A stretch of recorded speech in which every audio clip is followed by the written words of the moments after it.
Бишкектеги бул жыйын түрк тилдүү өлкөлөрдүн окумуштууларын чогулткан чоң тил форуму болуп саналат.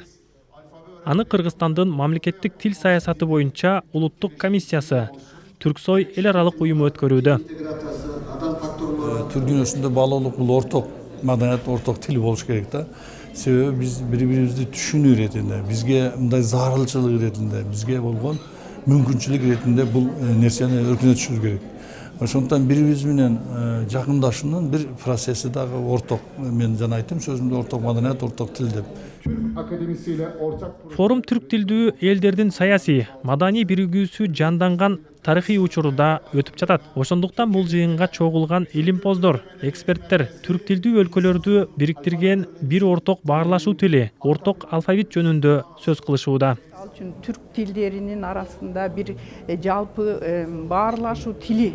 Мисалы биз азыр орус тилин кандай кайсы жерге барсак орус тили менен сүйлөп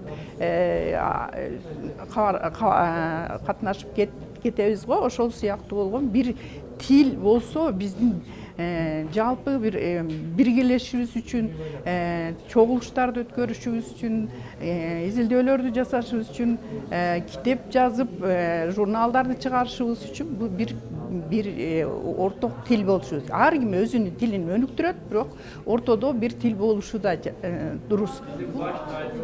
Мурдагы союздун курамында болгон түрк тилдүү республикалар көп жыл бою орус тилинин реалында жашады. СССР тарагандан кийин эгемен өлкөлөр чогулуп, саясий деңгээлде жыйын куруп, латын алфавитине өтүүнү макулдашкан. Унификацияланган алфавиттин долбоору сунушталган. Азербайжан, Түркмөнстан, Өзбекстан латын арабине өткөн. Казакстан 2025 жылга чейин көчүүнү чечкен. Бирок анын мөөнөтүн улам жылдырууда. Бул процесс ар бир өлкөдө ар кандай этапта өзүнчө бир кыйынчылыктар менен коштолуп ишке ашууда. Ошондо Кирилл тамгасында жалгыз Кыргызстан калат.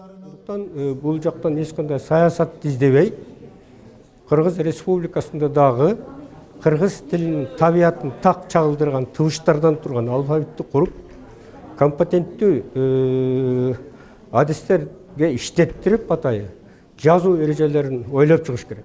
Келечекте өзүнүн тилинин табиятына туура келген, ошону туура чагылдырган латын кыргыз алфавитине өтөт деген үмүтүбүз бар. Кыргызстанда латын алфавитине өтүү боюнча талкуу байма-бай болуп келет. Москва менен саясий алакасы бекем, расмий бийлик Кыргызстан үчүн азырынча эрте, мамлекеттик тил кириллицада өнүгүш керек деген жообу менен талкууга чекит койгон. Ал эми баш мыйзамда орус тили расмий тил макамында сакталып турат.